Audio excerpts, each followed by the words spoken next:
morning. Glad to have you with us once again as we start another week of Exiles TV. Me, I'm Kevin Gallagher. And I'm Bill Profita. I'm suffering from allergies thanks to the nice warm-up we've had. I thought you had a bit of a that night I did. Sound all schmutzed. I did about 4 hours of outside stuff, putting things up, cleaning off the patio and things like that. And next thing I know, it's like, hello, Zyrtec, but you are too late.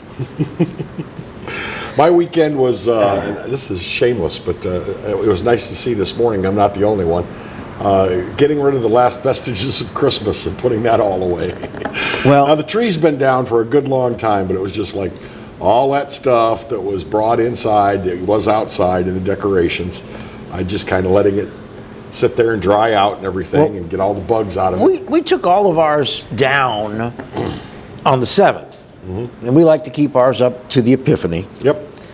But I had them all laid out, all the strings of lights coiled, all the extension cords. I'm amazed at how many extension cords we need for our outside stuff. Oh, yeah. And I said, all right, I'm going to organize them and I'm going to box them. So I went to the Home Depot, and they have these big, giant, tough boxes. And that's the brand name, I believe, TUFF. Mm-hmm. And I'm on sale, so I bought 3 of those. And then I was out there, okay, this one's going to go in here, but I'm not going to just throw it in. I'm going to coil it up nicely, and I'm going to tie it up so it doesn't get all tangled. Some Velcro ties. Yeah, it worked really well, and before I knew it, I had them stacked in my garage, and I've got to take them to the storage room, which is also inside the garage, and I got to move the stuff away from the storage room to get into the storage room, and I was sneezing like hell wouldn't have it from being outside doing all that stuff. So if I have to do one of these today, it's nothing personal, folks. I just don't want to sneeze directly into your living room. Do you have a spare? I have a spare. Okay. I have them all over my body, but thank you. Well, all right. Let's take a look at all the wonderful news that we had over the weekend. This is my favorite, and by favorite I mean not so favorite. My favorite. This is a case in Lake Charles that happened Saturday night at a Walmart in Lake Charles. 15-year-old girl stabbed to death in a Walmart, Lake Charles. Now, this happened at the Walmart on Highway 14. Who stabbed this girl to death? A crowd of 4 younger girls. These girls ranged in ages 14, 2 of them 13, and 1 of them 12. They were all of them armed with blades, and all of them stabbed the girl. She died as a result of her wounds. Transported to a local hospital, but she didn't make it. So they say the incident possibly started with a dispute in a movie theater. Again, we talk about that a beef turns into violence, which turns into murder. And now we got 4 young ladies, and I use that term loosely. Well, I wouldn't call them young ladies. I use that term very loosely. Now, they'll be booked, they've all been booked into juvenile detention, and they'll face juvenile trial, but because they're all underage, when they're, what is it now, 21 or 18? 21? 21. So if they're found guilty, they'll be in juvenile detention until they're 21, and then they'll be reevaluated. Now, for a first-degree murder, which this may well be aggravating circumstance. Oh, second-degree murder? Okay. 1 girl's been charged with second degree. The other 3 charged with principal 2, second degree. Well, that's what they're charging them with now. The DA may have a different idea about it. Mm-hmm. But you can actually try them as adults since somebody died. You can. Now, let's talk about ignorance for a minute. How much time you got? Inside Walmart on a Saturday night. You know how brightly lit a Walmart is, and you know the Walmart these days has better security video than anybody. Anybody. Walmart can get the clearest images of you as you shop in their store, and they get it from multiple angles because there are cameras everywhere in Walmart. Yeah. So let's talk about stupidity, and let's talk about how ignorant it is to engage in violence of any kind inside Walmart, let alone pull out knives and start stabbing someone. Well, if this isn't a sociologist's dream, By the way, the sheriff there, Tony Mancuso, said this is the third homicide involving juveniles this year in Lake Charles. Or in the past year, or so far this year? Well, he said this year, so I don't know if he means I'm the going to last go with 12 the past months. 12 months when he says that. This is, you know, I mean, it's not, this shows you that it's not just our boys. It's not just our boys who are a problem. It's not just our boys we have to reach. Think about it. How many times have you been YouTubing it and you see the YouTube video? Colossal fight breaks out at blah, blah, blah. Waffle House is a popular place. Waffle House, yes. Waffle House is a popular place for the fight. How often is it women? Not so long ago, huge brawl right on Bourbon Street in the French Quarter in New Orleans. Every single one of them, women. How about the one at Chili's here in Baton Rouge? By the way, 4 arrests were made this weekend. They're all going to be charged. Grown women at Chili's beat the crap out of a teenage waitress. Yeah, why? Because she followed the rules and told them, I'm sorry, I cannot sit all 9 of you together at one table. So they beat her up. Yeah. But this is just amazing. Amazing. You know, it doesn't take long to kill somebody with a knife. Particularly if 4 of you descend on one person and you're all armed. But again, how were these kids, and they are kids, how were they raised? I'm guessing. How were they taught this is how you end an argument? This is how you resolve a dispute. How were they taught that it shouldn't matter that you got a ton of witnesses around and you got cameras and you're probably going to go to jail? This is insane. Well, they obviously weren't taught to think anything down the road. You know, just take a minute and think this through. Just think it through just a little bit. And get as far as then the police arrive. What do you do? We have to take a quick break, our first of the hour, and we'll talk about this and other stories in the news. January, a banner month for homicide at East Baton Rouge Parish. We're number 1. Yeah, we are. Exiles continues in a moment.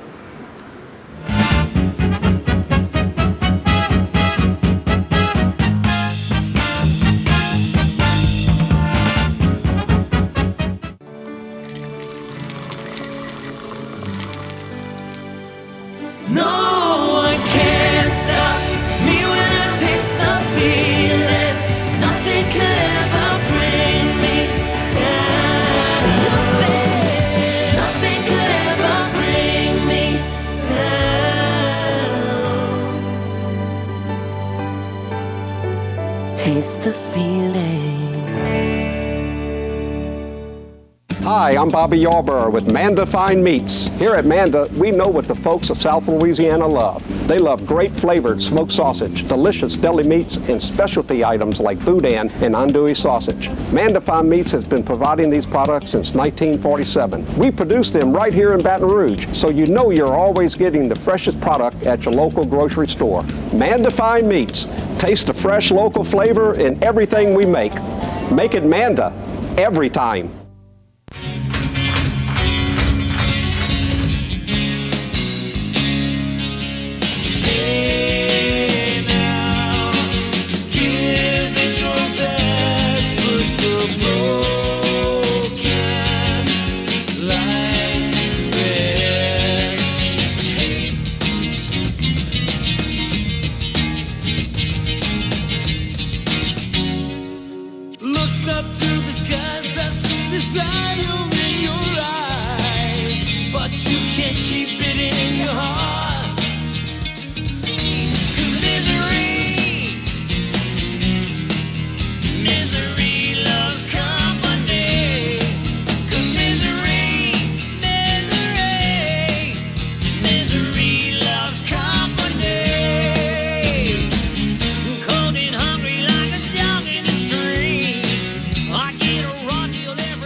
Hey, welcome back to Exiles TV. So here's 4 girls who 14, 13, 12 years of age.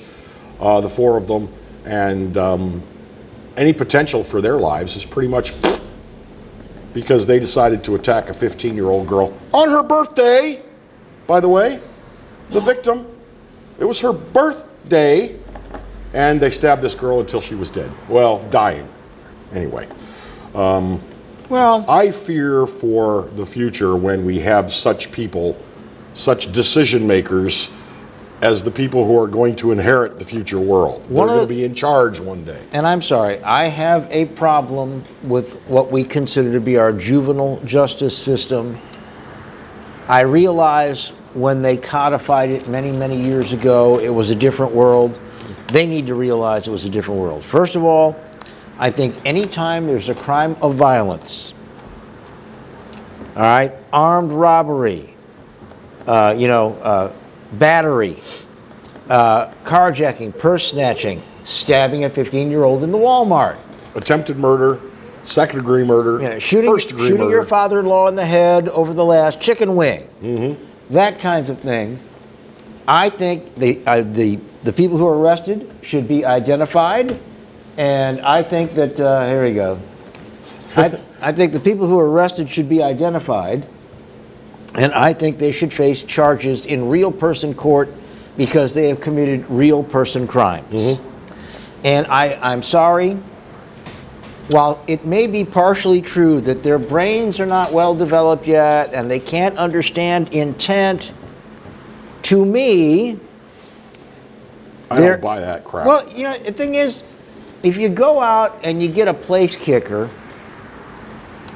for your team, and he's just coming along. He's young. He's just young, and he's coming along, and he's going to be just fine. And he goes 1 for 38 on extra points, and he can't make anything outside the 35-yard line.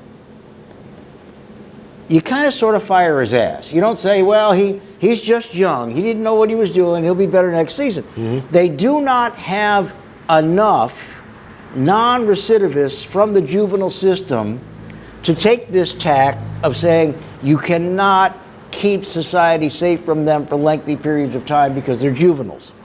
There's just not enough data. And I'm a big advocate for the mentally ill. You and I worked pretty tirelessly to get the Bridge Center put together. And I don't like mentally ill people going to jail. But at the same time, if someone is so unmedicated, uncared for, that they are confronting somebody with a weapon, at that point, their mental illness doesn't come into play. And if they don't drop it, you put 2 in the chest.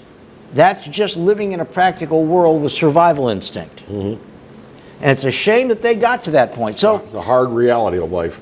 if these 4 girls came from awful families, which I'm sure they didn't come from the best families in Lake Charles, and if they were given a hard time at school and they were bullied, or their mom was on drugs, or their brother abused them, that is a separate issue to be dealt with from the fact that 4 of them put blades into a 15-year-old's body and killed her in the Walmart in Lake Charles.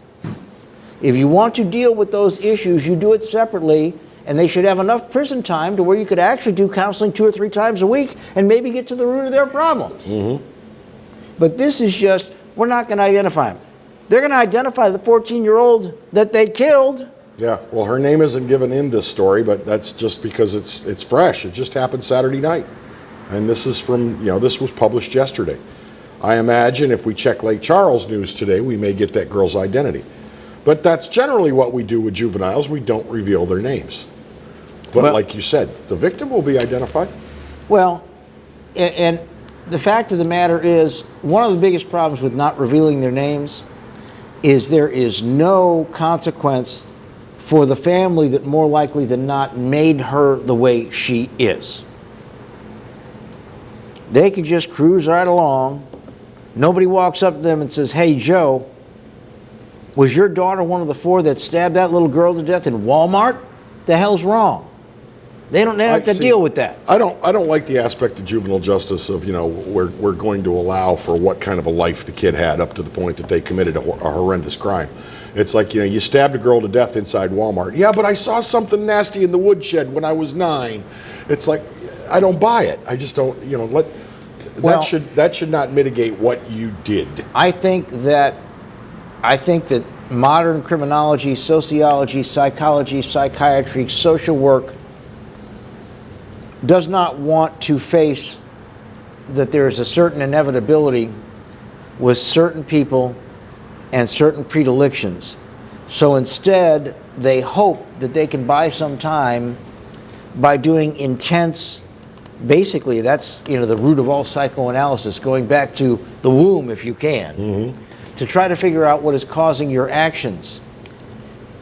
The real fact of the matter is, while all of that may be in evidence at some point, when you're in the Walmart as a gang of 4 and you knock another person to the ground and you start piercing their body with blades, the motivation right there, the emotion that's in play is anger and rage. It is homicidal rage. It doesn't have anything to do with your mama didn't love you or your mama smoked crack with a different boyfriend every week. That is a different issue. At the time you're bringing your hand back with that blade, that's all you, baby. And you're pushing it in, that is simply your rage. And that's what needs to be dealt with in this society. We need to deal with the rage before we deal with anything else. Or you know what? What's going to happen is we're going to have a lot more kids that are killing kids. And you know what? We got enough of that right now. Well, coming up on the program, we're talking about how we can help people we can't help. David Aguilard with Catholic Charities is our guest. We're going to be talking with him in just moments. Right now, quick break on Exiles TV. Hi, Dave.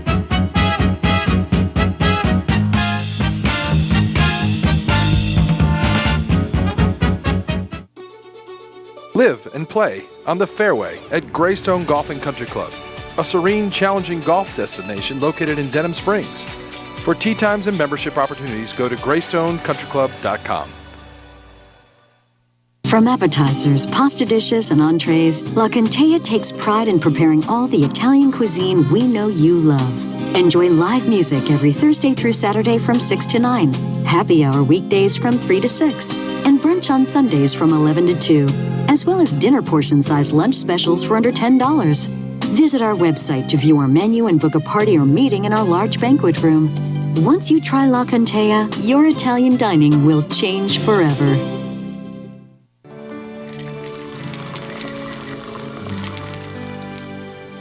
No one can stop me when I taste the feeling. Nothing could ever bring me down. Nothing could ever bring me down.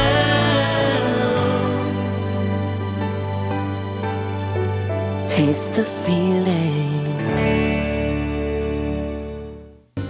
Hi, I am Dr. Farrell Frugier Jr., and I am a general dentist at Frugier Family Dentistry.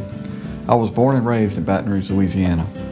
I went to Catholic High School, LSU, and LSU School of Dentistry in New Orleans, where I received my DDS degree in 1986.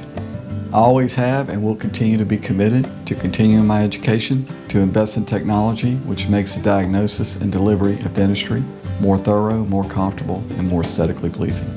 In our practice, we are here to serve the patients. We want to improve their quality of life and to develop relationships with our patients. In dentistry, we have a chance to impact lives on a daily basis, not just by doing dentistry, but by getting to know them and being a part of their life.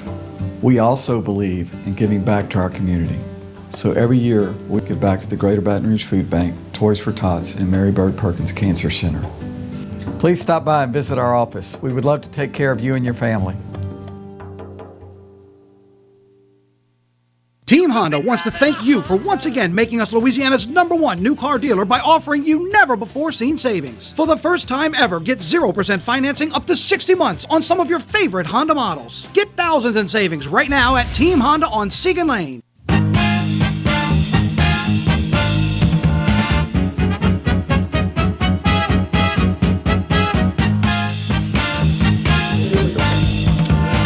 Hey, welcome back. It's Exiles TV. Bill Profita over there. I'm Kevin Gallagher, and this gentleman in between us is David Aguilar with Catholic Charities. And David is the CEO of Catholic Charities. What is it, 10 parish area? 12 parish area. 12. Everybody's area is growing. Yeah, well, I think it's been 12 for some time, and hopefully it'll stay that way. Well, And of course, your area will also reach well beyond your 12 parishes if needs be. We do serve, we help out other Catholic charities in South Louisiana, especially this year. We've been very active across South Louisiana because it seems like every morning we woke up to a new hurricane, or threat of a hurricane coming ashore. The resources of the whole state, the resources of Catholic charities agencies were stretched very thin, and still are, as a matter of fact. We're still helping out in other areas. I was going to ask you about that. I mean, you all did jump into action for the Lake Charles area twice. But you are a donor-supported organization largely, and nobody's donations were good during COVID. Starting at about this time last year, donations started really falling off to a lot of good charitable organizations. So how were you able to ramp up and do all the helping that you did in Lake Charles in that area, not once but twice? Yeah. Really just tremendous compassion and energy of our staff. We've got a model that we go to after disaster where people end up doing 2 or 3 jobs at once. We were able, I'm really quite, I sometimes talk about this and I end up getting teary-eyed. When you look at what our agency accomplished this year in terms of pivoting within a matter of days to move to full remote operations after we had a case of COVID in our office.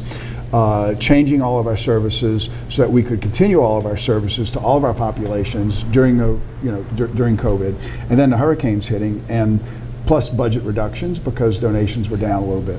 So we have people who just multitask, and we're driven by our gospel mission to serve people in need, and so that's what we do. Our viewing audience goes from just west of Lafayette, follows I-10 all the way through Baton Rouge, goes down into Houma, Thibodaux, Morgan City, and all the way to the Mississippi border. So we have all of And we go west to about Jennings. Yeah. So we have a largely Catholic. That is pretty much north of I-10. You get up toward Alexandria, you're in Baptist land, which is great. But we hit the Catholics, and I wonder how many people that are Catholics, whether they're really good Catholics or whether they're like me, not quite so good, really know what the full mission of Catholic Charities is. Well, sometimes I'm not sure I know what the full mission is, because that's an honest answer. Every day I wake up and think, gee, we're doing that too, because we have such. I keep going back to the quality of our staff. We have people who really are compassionate and are motivated on a daily basis to do what is right, regardless of whether or not it's in their job descriptions.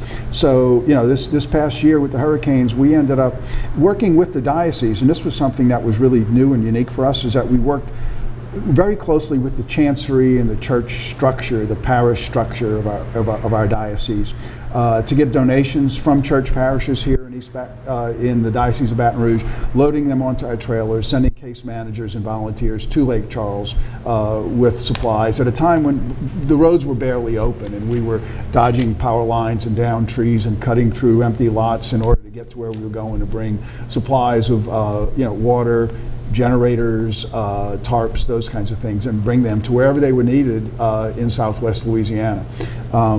We did that to a smaller extent in New Orleans, because the Montreal Convention Center ended up becoming sort of a clearinghouse, and there were no what they call congregate shelters, or what they call these non-congregate, which means people are in hotels. So we were helping out with donations and case management in area hotels here, as well as in the Montreal Convention Center. We sent case managers to help screen and assess and direct people to resources and provide resources when we could to families who they're told, go to the Montreal Convention Center. They show up at the Montreal Convention Center and, they don't have any gas, they don't have any food, and where do they go next? If we weren't there, I'm not sure where they would go, other than back in their car and wait. By pure accident, I got to watch a little bit of that in action. For our anniversary, Karen took me to New Orleans for the weekend. Oh. And we were about the only non-hurricane victims in that hotel, because our anniversary is at the beginning of September. And I did watch organizations, I don't know if it was your organization or others, they were doing screenings for these people.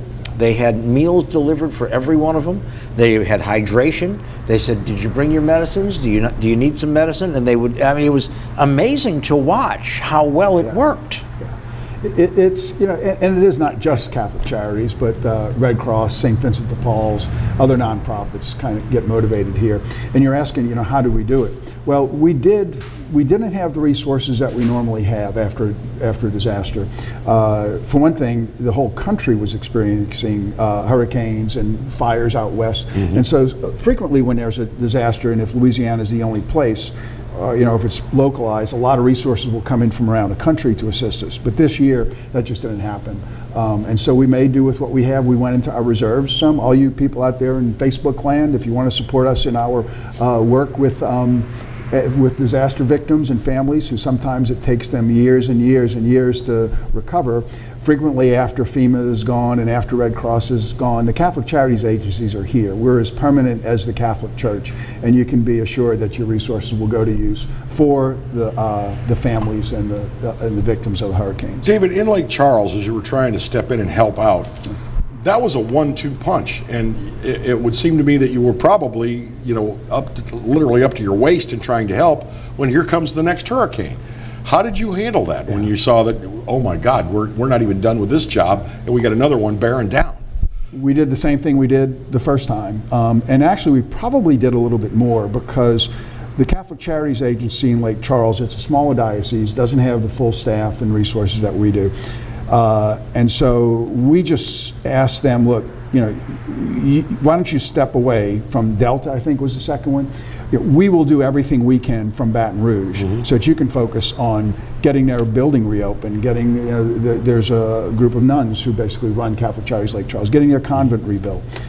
You know, so we tried to work directly with church parishes in Lake Charles so that the Catholic Charities staff in Lake Charles could remove themselves so that they could attend to the first storm and then their needs, you know, get their operation up and going. You're nonpartisan, to borrow a term that's been used a lot over the last 6 months. I mean, you go in there and help. You're not just helping the Catholic churches and the Catholic schools, and you go anybody. Right. We serve people based on need. As we like to say, we serve everybody because we're Catholics. I need help. Show me your rosary. All right, take a hike. Yeah, we don't ask. You know. What was your confirmation name? Quick! If you've got a need, and we've Protestant. if you've got a need, and we've got the resources. It doesn't matter whether you're Hindu, atheist, Catholic, Protestant. I've always wondered about this. Who do you answer to?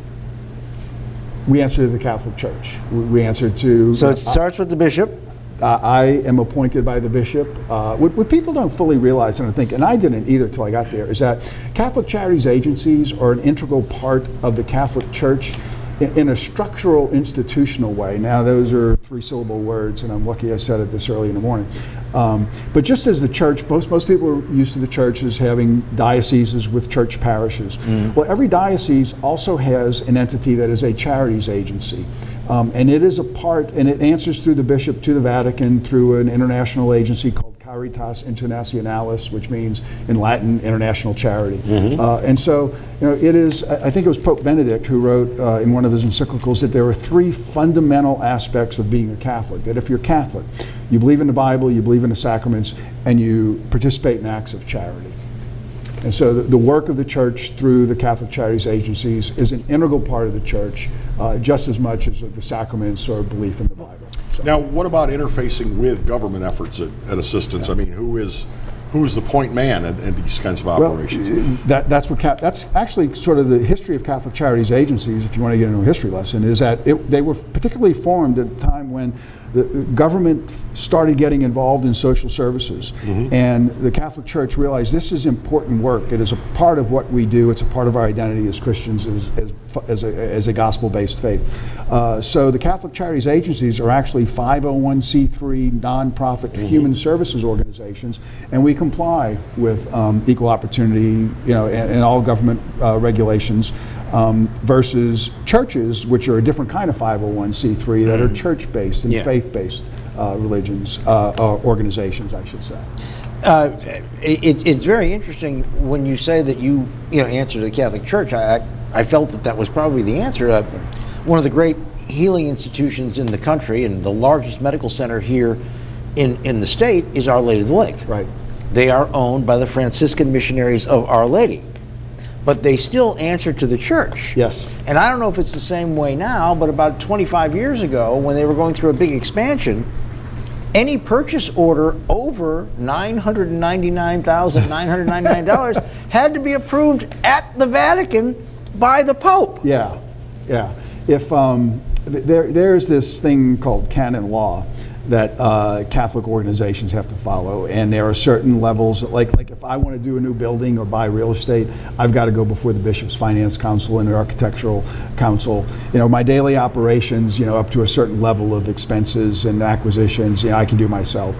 Or you know, with my board, but certain things require approval of the bishop and the diocese. There's this thing, this is a multi-syllabic word, more than just three. There's this thing called the Quinticentennial Annual Report or something that all Catholic organizations have to report to the Vatican through their bishops of everything they've done over the past 5 years, and that's kind of how you know, and all that goes to the Vatican. And so those things are, you've got to be compliant. Do they ever say no? Do you say, look, I really need a new panel truck. We're wearing the one we have out, and we got more need than ever before. It's going to cost about $75,000. And they go, not this fiscal year. I understand that our agency was told no once before my time when there was a purchase of a real estate property that required chancery approval. So yes, you know, I wasn't there when it happened.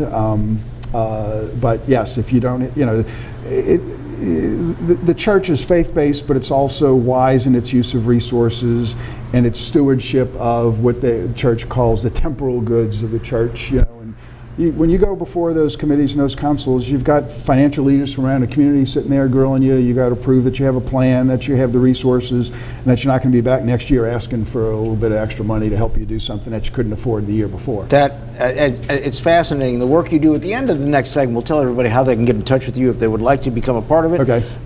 David also studied many, many years with the Jesuits, who are probably the most learned churchmen and women in Catholicism. And he's going to talk a little bit about a Catholic president. Joe Biden is a very devout Catholic. Yes. And what kind of church teachings you may see in his daily operations. Fair enough? Yeah, sure. We'll be back in a moment on Exiles TV. You can help me with this because your memory's better than mine.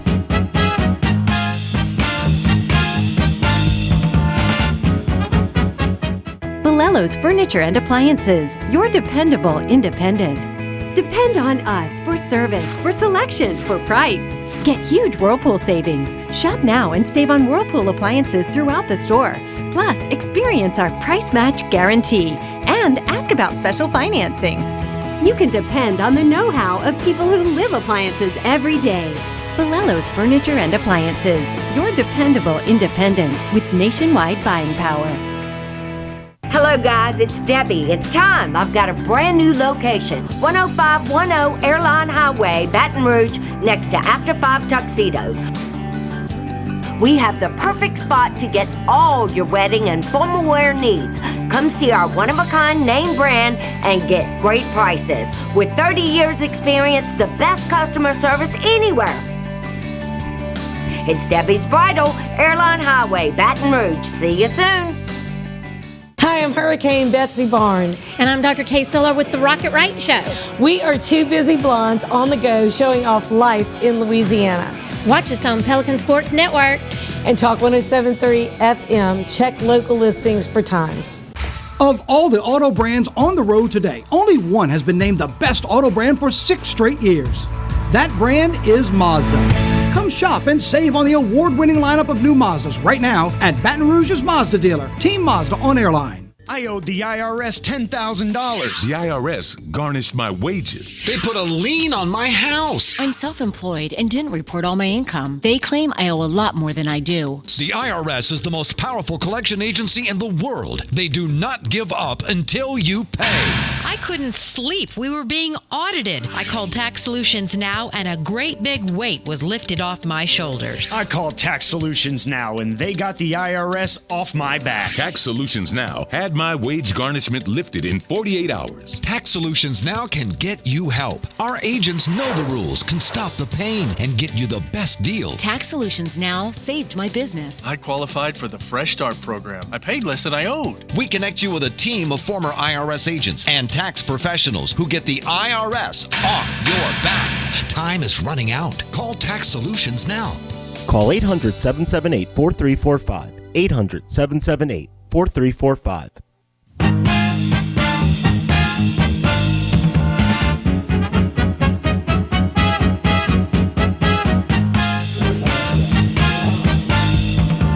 And we're back with Exiles TV, and if you're just joining us, our guest is David Aguilar. He is the CEO of Catholic Charities here in the greater Baton Rouge area. We've been talking in our previous segment about how Catholic Charities extended their reach into the Lake Charles area for not one but two hurricanes this past year, because Catholic Charities in Lake Charles was walloped.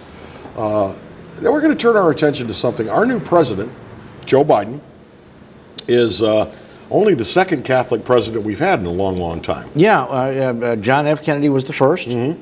And Joe Biden, and Joe Biden, from all appearances, appears to be a more devout church-going Catholic than John Kennedy, from all outward appearances. So far, I'm not going to comment on this. So far, nobody's found a starlet in his parlor. But David made an interesting point. We talked about this a week or so ago. He said you can see some Catholic social theory in the way this president conducts himself. So, David, I want to just kind of let you talk about that a little bit. Sure. The first thing I'll say is that this is a difficult thing to talk about. I mean, while I was waiting here, I saw some headlines up on the TV, so-and-so says Nancy Pelosi's the most dangerous speaker in U.S. history. People said Trump was the most dangerous president in U.S. history. Mm-hmm. It's really hard to talk about partisan political issues without going to extremes these days. I think we can say that, and we see that. It's especially difficult, I think, in that these days we tend to look at political partisan issues rather than, as we're called to do, to look at those through a faith lens. We tend to look at our faith through a partisan lens.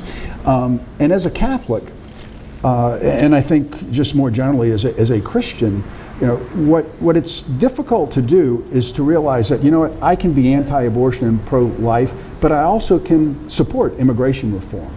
I can be supportive of traditional roles for gender, and I can also be supportive of climate change.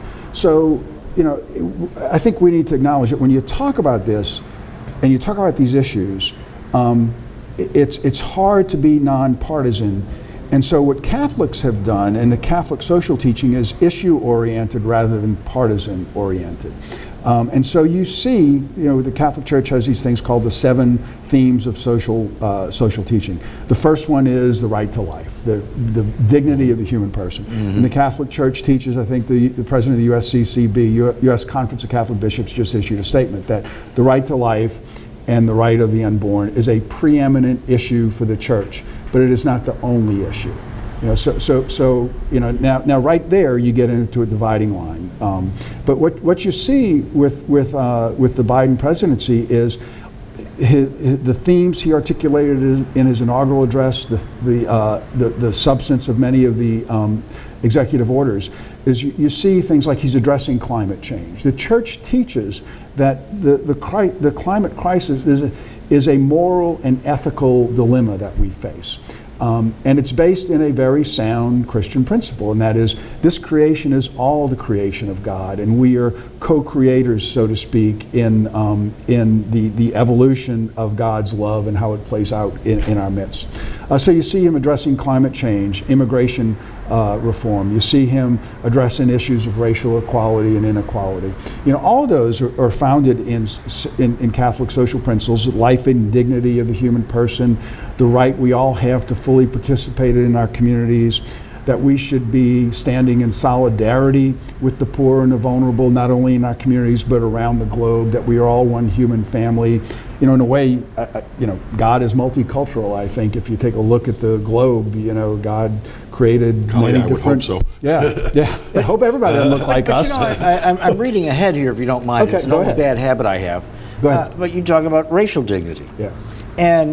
And certainly the Catholic Church was not alone in this, but they were they were kind of late to the game. Yeah. I think the Mormons kind of beat them out, stretching it out to about 1974, but kind of late to the game with that. Well, I think that's partly what makes this a difficult issue to address, is that everybody, every institution in this country and every person, I think, needs to look at their institutions, their social systems, structures, all that kind of stuff, and their inclusion or exclusion from certain groups and organizations, and needs to examine those critically. And it has been difficult for the Catholic Church to do that. Under our bishop, there is a Commission on Racial Equity. There have been discussions and meetings around the diocese. I know that it's something that he is committed to, but it's a shame when you look at it. You know, I talk to people my age who are African American, and they felt unwelcome, and they were made to feel unwelcome in their churches as children. Well, we had, when I was growing up, I grew up in the largest archdiocese in the world at the time.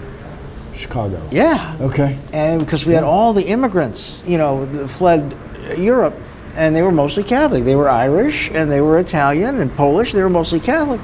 And I still remember, and of course, I was a child. I was like, why is everybody in this church one color, and why is everybody in our church another color? And it was that way for a very long time. And unfortunately, you still see that today. You see, the church exists within our culture, within our society. I think the church, and all Christians for that matter, are called to question those aspects of their society and their culture that are inconsistent with the teachings of Christ. And it's hard to overcome. It takes constant attention. It takes a willingness to be critical and reflective of yourself, which is very difficult at a time when we want to point to somebody who disagrees with us and we want to say, you are a danger to my country. Mm-hmm. I happen to know you two, and I don't agree with everything you say, but I don't think you're a danger to me. It's good to see y'all on. I'm a big fuzzball. Yeah. Are there issues that the church looks at and says, that's a secular issue, we'd prefer to not jump in and take a position on that? That is really a good question. It's one I didn't think of before I came in.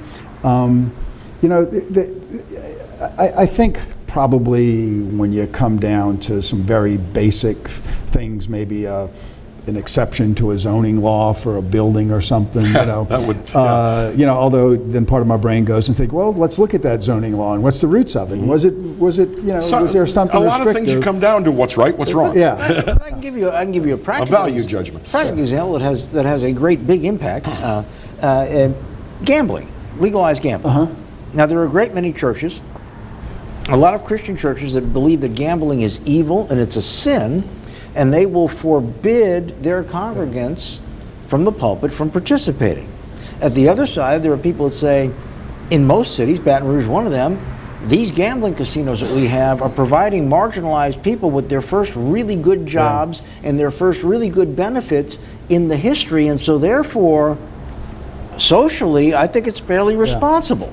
So where do we go when we have an issue like that? And Catholic churches were always, I can remember when I was a kid, I'd go with my family down to the bingo games, true. And there are saying, there are things, that like abortion or like immigration, some of those things that the church says are more important and more foundational, and you do have to, and that's, most things in life are rarely clear-cut black and white or good and evil. There's always something that appears good in what might be a bad choice, or something that results in bad that might be a good choice. David, if I may, and I preface this question to you off the air, but can Joe Biden still be a good Catholic and support a woman's right to have an abortion? That is a question for Joe Biden to answer. I won't determine whether Joe Biden is a good Catholic or not. But I think it is possible that you can be a Democrat and vote Democratic, even though the Democratic Party believes in a woman's right to choose, and it doesn't disqualifying you from being a Catholic. Just like you can be a Republican, and the Republicans are very strict on immigration, and the Catholic Church teaches that the right to immigrate to protect your family or to secure a future for your family is a human right. It's a basic human right. Plus the Bible is full of immigration and emigration. I sometimes think that You know, if the lesson of the incarnation is, and it still applies today, if you want to find evil in the world, look at the situations that are causing immigration and refugees and in which children are suffering. You know, there's evil in our world, and what are we doing to support that? How can we be combating that? How can we be seeking to alleviate that? Taking care of the planet is something that popes going back to the 15th century have written about. Our current pope is a scientist. I believe he has an advanced degree in chemistry or something like that. He's a Jesuit. He's probably got many advanced degrees. He's a Jesuit. And not because you've got a direct pipeline to the Jesuits, but I think you know a little bit about the thinking. I was very interested way before the election when he was speaking about this. And he never used the term global warming. He talked about climate change, and he talked about the need for people of good education and good intention to study what's going on with our climate so that we can sustain it. That is a pretty direct scientific approach as opposed to a social approach. You know, I don't see, I mean, if you look at the scope of history, abuse of the environment has led to the downfall of nations and civilizations. I mean, if you're going to be realistic and honest with yourself, you've got to admit that. And cultures and societies and political systems have abused their environment, and then they've disappeared from the face of the earth. You know, some of the early Mayan civilizations did that. You know, there's even some say Easter Island is a good example. They deforested the whole island. Yeah. So, you know, I mean, there is climate change. How much of it is contributed to by humans, I think we can debate forever.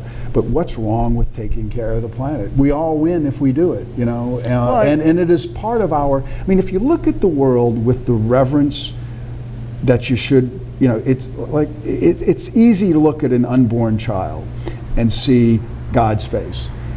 We should take that reverence and that love for creation and apply it to all of creation. You know, with a fair degree of differentiation between those. Well put. David, real quickly, give people the website where they can get in touch with you. If you want to support any of our work with immigrants, with victims of storms and hurricanes, with feeding the poor here in Baton Rouge, CatholicCharitiesBR.org. CatholicCharitiesBR. One real quick question before we have to go to the break. Now that there's a Catholic in the White House again, you think you and I, he won't count, you and I might get invited to a state dinner or something, maybe go have a little brunch with Joe? I'll put in a call as soon as I leave the set here. I'm going to take it to the highest authority. David Aguilar, always a pleasure to have you. And thank you for having such a great staff with you that does all of these wonderful things. Kevin and I were both amazed how quickly they leaped into action after both of those hurricanes. Thank you. I will let them know. You are to be commended. All right, we'll be back in just a moment to wrap things up for today's Exiles TV. Stay with us. See, that was easy, huh? It was, yeah.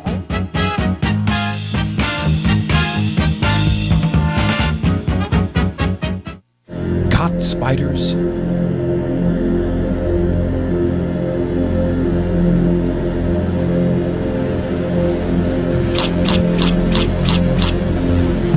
Premier Pest Services. We're making 2021 the year of savings, and it starts right now at Team Toyota. Come get a new 21 Corolla for just $189 a month, or get a 20 Camry for just $19,995. It's a year full of savings starting right now, right here at Team Toyota. Hi, I am Dr. Farrell Frugier Jr., and I am a general dentist at Frugier Family Dentistry. I was born and raised in Baton Rouge, Louisiana. I went to Catholic High School, LSU, and LSU School of Dentistry in New Orleans, where I received my DDS degree in 1986. I always have and will continue to be committed to continuing my education, to invest in technology which makes the diagnosis and delivery of dentistry more thorough, more comfortable, and more aesthetically pleasing. In our practice, we are here to serve the patients. We want to improve their quality of life and to develop relationships with our patients. In dentistry, we have a chance to impact lives on a daily basis, not just by doing dentistry, but by getting to know them and being a part of their life. We also believe in giving back to our community. So every year, we give back to the Greater Baton Rouge Food Bank, Toys for Tots, and Mary Bird Perkins Cancer Center. Please stop by and visit our office. We would love to take care of you and your family. From appetizers, pasta dishes, and entrees, La Cantea takes pride in preparing all the Italian cuisine we know you love. Enjoy live music every Thursday through Saturday from 6 to 9. Happy hour weekdays from 3 to 6. on Sundays from 11 to 2, as well as dinner portion-sized lunch specials for under $10. Visit our website to view our menu and book a party or meeting in our large banquet room. Once you try La Contea, your Italian dining will change forever. Live and play on the fairway at Greystone Golf and Country Club, a serene, challenging golf destination located in Denham Springs. For tee times and membership opportunities, go to GreystonecountryClub.com. Hi, business owners. Phase 3. Woohoo! But do your customers know you're back? Well, that's where the Clarence Bugg Show and Pelican Broadcasting can help. Right now, we've got great rates on advertising packages to help you get the word out. Shoot me an email at bugsclarence@gmail.com. Or better yet, call me up. I'd love to talk with you. 225-485-6839. Let's get together and make Phase 3 the best it can possibly be. Got termites?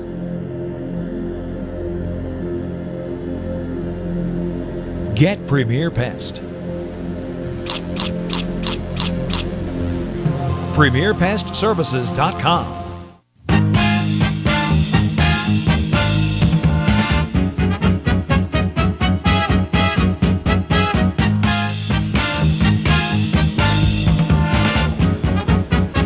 Welcome back to Exiles TV. Glad to have you with us on this Monday. You know, it's hard not to talk about crime in South Louisiana, particularly in Baton Rouge and New Orleans. The Baton Rouge area has set a record, the parish of East Baton Rouge, for the most murders in the month of January ever recorded in this city. And there's another one that they hadn't counted yet. A 50-year-old man was shot and killed in Zachary Sunday. He has been identified as Darnell Reed. He is 50 years old. This shooting stems from a domestic dispute, and they have a suspect in custody. And we have been told how much our domestic violence homicide is rising in this area. Mm-hmm. So this is another one. But during the break, we were talking about, you had, what other murders did you have? Well, we have 2 dead in Tigerland over the weekend. Saturday evening, about 8:20, Baton Rouge police responded the 4600 block of Earl Gross in Tigerland and found 33-year-old Frederick Hollins and 26-year-old LaQuincia Jackson, both dead of apparent gunshot wounds in their apartment. And then, details very limited at this time.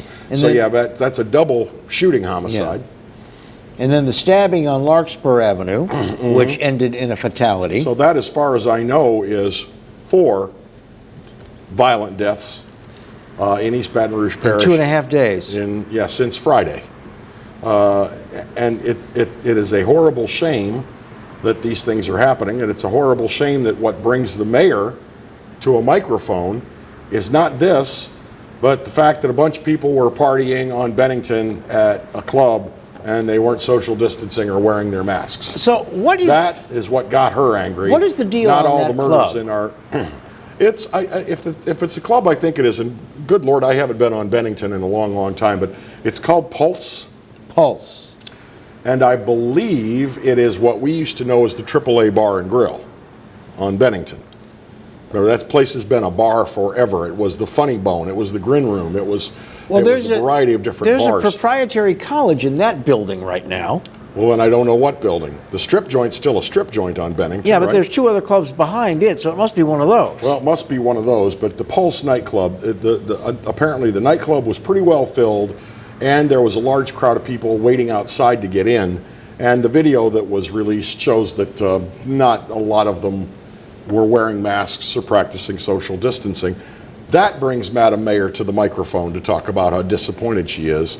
Not all these violent deaths. Well, and if you remember when she was a mayoral candidate, Representative Denise Marcel sat right here and was telling us about how she went personally to break up 2 or 3 of these street parties that were happening in her district in North Baton Rouge because it was getting out of hand and getting so dangerous in terms of not just COVID contagion, but they were getting into pushing and shoving and wandering into traffic and blocking people's cars. Well, that's the thing, because the topic we discussed at the top of the hour, unfortunately, you can't gather that many young people of any race together and there not be some kind of friction. There's pushing, there's shoving, there's punches thrown, and sometimes it comes down to blades and guns as well. So, but we can't go through life the rest of our lives not allowing people the right to assemble. That's guaranteed in the Constitution. Well, we have the right to free assembly. And if you think about it in those terms, yes, I know that exceptions are granted during times of medical emergency, but we're now going on a year of medical emergency. When are we going to get our right to assemble and go out? When are we going to live our lives? When are we going to start seeing some common sense prevail with our crime rate? I have got to tell you, and I am not casting aspersions, but as Hiller Moore said yesterday in a press conference after yet another murder, it's time to flip the script. Just looking at that story right now. I mean, we cannot force people to act as though they've got good sense. But we certainly can predict right down to the how and the where. Now all we need is the who and the when, and get into some of this stuff, because let me tell you what, this is crazy. This is absolutely crazy in terms of the type of problem. Beginning of January, we've had, 7 murders? Mm-hmm. That's nuts. 5, 6, 8. 8. That's a lot. Can't do it this way. A lot, folks. You can no longer do it this way. And I know the cops can't prevent anything, but you know what? I certainly think that the intelligence gathering capability we have with our fusion center, and I think there are some people at the Metro Council level that say there are ways we can do to tighten up the reins a little bit. They're just not doing it. Well, that brings our show to a close for today. Don't forget the Clarence Bug Show is on its way in just moments from now, so we hope you'll stay tuned. Do not touch that dial. Yes, indeed. Have a good day. Stay dry. It looks like it's getting ready to rain again in South Louisiana. Bye-bye.